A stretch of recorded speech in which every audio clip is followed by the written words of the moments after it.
ഇന്നത്തെ lunch recipes എന്തൊക്കെയാണെന്ന് നോക്കിയാലോ. അപ്പോൾ ഇന്ന് ഒരു മീൻകറി റെസിപ്പിയാണ് കേട്ടോ ഞാൻ മെയിനായിട്ട് കാണിക്കുന്നത്. നമുക്ക് ഈ ഒരു മീൻ അധികം അങ്ങനെ എപ്പോഴും കിട്ടാറില്ല, വല്ലപ്പോഴും കിട്ടുന്നത് ചെറുതായിരിക്കും. ഇത്രയും വലിപ്പമുള്ള മീൻ അങ്ങനെ ഇവിടെ അധികം അങ്ങനെ കിട്ടാറില്ല കേട്ടോ. അപ്പോൾ എന്തായിരുന്നാലും ഞാൻ വീഡിയോ ഒന്നും എടുക്കണ്ടെന്നൊക്കെ പ്ലാനിങ് ആയിരുന്നു. പിന്നെ ഞാൻ എന്തായിരുന്നാലും ഈ ഒരു മീൻ കണ്ടിട്ടേ എന്തായിരുന്നാലും ഒരു വീഡിയോ എടുക്കാം എന്ന് വിചാരിച്ചിട്ട് ഞാൻ അങ്ങനെ വീഡിയോ ഷൂട്ട് ചെയ്തതാണേ. അപ്പോൾ നമുക്കിന്ന് കിട്ടിയിട്ടുള്ളത് നല്ല വലിപ്പമുള്ള പരമ മീനാണ്. പരവ കുറ്റാവെന്നൊക്കെ പറയും, കുതിപ്പെന്നും പറയും കേട്ടോ ഒരു മീനിൻ്റെ പേര്. അപ്പോൾ ഞാൻ നല്ല ഫ്രഷ് ആയിട്ടുള്ള മീനായിരുന്നു. അപ്പോൾ ഞാൻ നന്നായിട്ട് എല്ലാം ഒന്ന് ക്ലീൻ ചെയ്തെടുത്തിട്ടുണ്ട്. തല ഉൾപ്പെടെ ഞാൻ ഒരു 3 മീനും കറി വയ്ക്കുന്നുണ്ട് കേട്ടോ. അപ്പോൾ നന്നായിട്ട് ക്ലീൻ ചെയ്ത് വെള്ളമൊക്കെ കളഞ്ഞൊന്ന് എടുത്ത് വെച്ചിട്ടുണ്ട്. ഇനി നമുക്ക് ഇതിലേക്ക് വേണ്ടിയിട്ടുള്ള അരപ്പൊന്ന് പ്രിപ്പയർ ചെയ്തിട്ട് എടുക്കണം. ഒരു മിക്സി ജാർ എടുത്തിട്ട് ഇതിലേക്ക് ഒരു 10-12ഓളം ചെറിയ ഉള്ളി ചേർത്ത് കൊടുക്കാം. ഇനി ഇതിലേക്ക് നമുക്ക് ചേർക്കുന്നത് തേങ്ങയാണ് കേട്ടോ. ഒരു 1.25 കപ്പോളം തേങ്ങ ചേർത്ത് കൊടുക്കുന്നുണ്ട്. ഇനി ഇതിലേക്ക് ഒരു 1/2 ടീസ്പൂണോളം മഞ്ഞൾപ്പൊടി ചേർത്ത് കൊടുക്കാം. പിന്നെ ചേർക്കുന്നത് മുളക് പൊടിയാണ്, കാശ്മീരി പ്ലസ് നോർമൽ ചില്ലി പൗഡറാണ് കേട്ടോ. അതൊരു 1.5 തൊട്ട് 2 ടേബിൾ സ്പൂൺ വരെയൊക്കെ ആക്കാം. അതും കൂടെ ചേർത്ത് കൊടുക്കാം. ഇനി ഇതിലേക്ക് നമുക്ക് പുളിയുടെ ഒരു വെള്ളമാണ് ഞാൻ ചേർത്ത് കൊടുക്കുന്നത്. ചെറിയൊരു ലെമൺ സൈസ് പുളി ഒന്ന് വെള്ളം ഒഴിച്ചൊന്ന് സോക്ക് ചെയ്ത് വെച്ചതാണ്. അതൊന്ന് പിഴിഞ്ഞ് അരച്ച് ചേർത്ത് കൊടുത്താണ്. ഇതിലേക്ക് നമുക്ക് ആവശ്യത്തിനനുസരിച്ചിട്ട് വെള്ളവും കൂടി ഒഴിച്ചിട്ട് നല്ല ഫൈൻ പേസ്റ്റ് ആയിട്ടിരുന്ന് അരച്ചൊന്ന് എടുക്കാം. ഇനി ഇതാ ഒരു ക്ലീൻ ചെയ്ത് വെച്ചിട്ടുള്ള മീനിലോട്ട് ഒരു ചെറിയൊരു തക്കാളിയും ഒരു 2-3 പച്ചമുളകും കൂടെ ഞാൻ എടുക്കുന്നുണ്ട്. ഇപ്പോൾ നമ്മുടെ ട്രിവാൻഡ്രം ഭാഗത്ത് കിട്ടുന്ന തൊണ്ടൻ മുളക് ഉണ്ടെങ്കിൽ അതും കൂടി എടുക്കാം കേട്ടോ. അപ്പോൾ നല്ലൊരു ഫ്ലേവർ കിട്ടും കറിക്ക്. ഇപ്പോൾ കിട്ടാത്തതുകൊണ്ടാണ്, നല്ല വിലയുണ്ട് കേട്ടോ ഇപ്പോഴതിന്. അതാണ് കേട്ടോ ഇപ്പോൾ അധികം അങ്ങനെ വാങ്ങിക്കാത്തത്. പിന്നെ ഇതാ ഒരു അരച്ചെടുത്തിട്ടുള്ള ആ ഒരു അരപ്പും കൂടെ നമുക്കിനി ആ ഒരു മീനിലോട്ട് വെച്ച് കൊടുക്കാം. ഇനി നമുക്ക് കറിക്കെല്ലാം ആവശ്യത്തിനുള്ള ഉപ്പ് ചേർത്ത് കൊടുക്കുന്നുണ്ട്. ഞാൻ അവിടെ കല്ലുപ്പാണ് കേട്ടോ ഉപയോഗിക്കുന്നത്.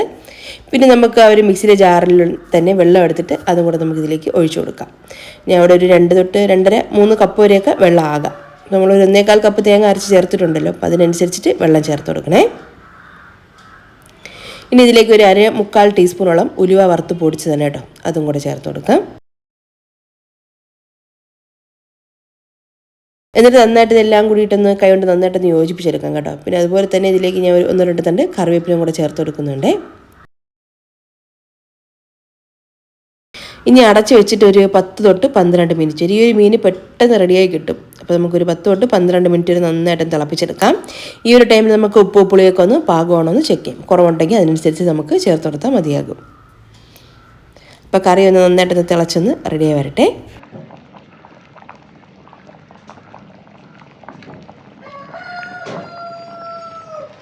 മീൻകറി നന്നായിട്ടൊന്ന് റെഡി ആവുന്നതിന് ശേഷം നമുക്കിനി ഇതിലേക്കൊന്ന് താളിച്ച് ഒഴിച്ചു കൊടുക്കണം. അപ്പോൾ അതിന് വേണ്ടിയിട്ട് ഞാൻ ഒരു 2 ടേബിൾ സ്പൂൺ വെളിച്ചെണ്ണ കേട്ടോ ചേർത്ത് കൊടുത്തത്. പിന്നെ ഇതിലേക്ക് ഞാൻ ഒരു 1/2 ടീസ്പൂണോളം ഉലുവ ചേർത്ത് കൊടുക്കുന്നുണ്ട്. അതുപോലെ തന്നെ ഒരു 5-6 ചെറിയുള്ളി ഒന്ന് റൗണ്ട് ഷേപ്പിലൊന്ന് കട്ട് ചെയ്ത് വെച്ചതാണ് കേട്ടോ, അതും കൂടെ ചേർത്ത് കൊടുക്കണം. എന്നിട്ട് നല്ല രീതിയിൽ തന്നെ ഒന്ന് മൊരിയിച്ചിട്ടെടുക്കാം.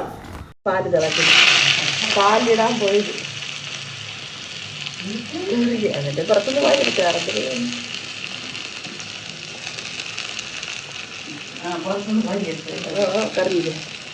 അവസാനം 1-2 തണ്ട് കറിവേപ്പിലയും കൂടെ ചേർത്ത് നന്നായിട്ടൊന്ന് ചൂടാക്കിയിട്ട് ഒരു കൂട്ടും കൂടെ നമുക്കിനി ഒരു കറിയിലോട്ട് ഒഴിച്ചു കൊടുക്കാം.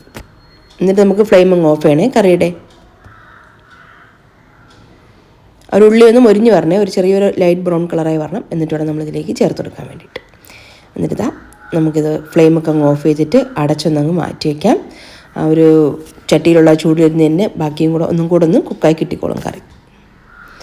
നല്ല ടേസ്റ്റും ഫ്ലേവർഫുൾ ആയിട്ടുള്ളൊരു മീൻ കറിയുടെ റെഡി ആയിട്ടുണ്ട്. നമുക്കിതൊന്ന് മാറ്റി വയ്ക്കാം. അപ്പോൾ കറി റെഡി ആയിട്ടുണ്ട്. ഇനി ഞാൻ ഫ്രൈ ആണ് കേട്ടോ തയ്യാറാക്കി എടുക്കുന്നത്. ഫ്രൈൻ്റെ വീഡിയോ ഞാൻ ജസ്റ്റ് നേരത്തെ മുന്നേ വീഡിയോയിലൊക്കെ കാണിച്ചിട്ടുണ്ടായിരുന്നു. അപ്പോൾ ഇന്ന് വാളമീനാണ് കേട്ടോ കിട്ടിയിട്ടുള്ളത്. അപ്പോൾ ഞാൻ വാളമീനിൻ്റെ ആ ഒരു മീൻ മാത്രമായിട്ട് എടുത്തിട്ട് അതിനൊന്ന് മസാല പുരട്ടി ഒന്ന് ഫ്രൈ ആക്കി എടുക്കുന്നതാണ്. ഉപ്പും മഞ്ഞളും പെരുംജീരകത്തിൻ്റെ പൊടിയൊക്കെ ചേർത്തതാണ് കേട്ടോ. അതുപോലെ തന്നെ ഒന്ന് മസാല പുരട്ടി ഒന്ന് വെച്ചതാണ്. എന്നിട്ട് ഞാൻ വെളിച്ചെണ്ണയിലാണ് ഒന്ന് ഫ്രൈ ആക്കി എടുക്കുന്നത്. അപ്പോൾ ഇതിനിടയ്ക്ക് തന്നെ ഒരു ബീട്രൂട്ട് തോരൻ ഞാൻ തയ്യാറാക്കി എടുക്കുന്നുണ്ട്. നമ്മുടെ കറിയുടെ ആ ഒരു ഫൈനൽ ലുക്ക് കാണിച്ചു തരാം. തിളയൊക്കെ നിന്നിട്ടുണ്ട്, നല്ല കറക്റ്റ് പാകത്തിന് കിട്ടിയിട്ടുണ്ട് കേട്ടോ. അപ്പോൾ ലഞ്ചും ഇവിടെ റെഡിയാക്കിയിട്ടുണ്ട്. അപ്പോൾ മട്ടേരി ചോറാണ്, പിന്നെ അതുപോലെ തന്നെ വേവിച്ചെടുത്തിട്ടുള്ള ഒരു മരിച്ചിനിയും പിന്നെ ബീട്രൂട്ട് തോരനും മീൻ പൊരിച്ചതും പിന്നെ വാളമീനിൻ്റെ തന്നെ കുറച്ച് തലയും മുള്ളും ഭാഗങ്ങളൊക്കെ ഇട്ടൊന്ന് ജസ്റ്റ് ഒന്ന് ബോയിൽ ചെയ്തെടുത്താണ് കേട്ടോ. അതും ആ ഒരു മീൻ കറിയും കൂടിയിട്ട് ഉച്ചത്തെ ഊണ് റെഡി. അപ്പോൾ ഇത്രയേ ഉള്ളൂ. ഈ ഒരു വീഡിയോ റെസിപ്പി ഇഷ്ടമായിട്ടുണ്ടെങ്കിൽ മറക്കാതെ തന്നെ ലൈക്കും ഷെയറും കമൻറ്റൊക്കെ ചെയ്ത് സപ്പോർട്ട് ചെയ്യും.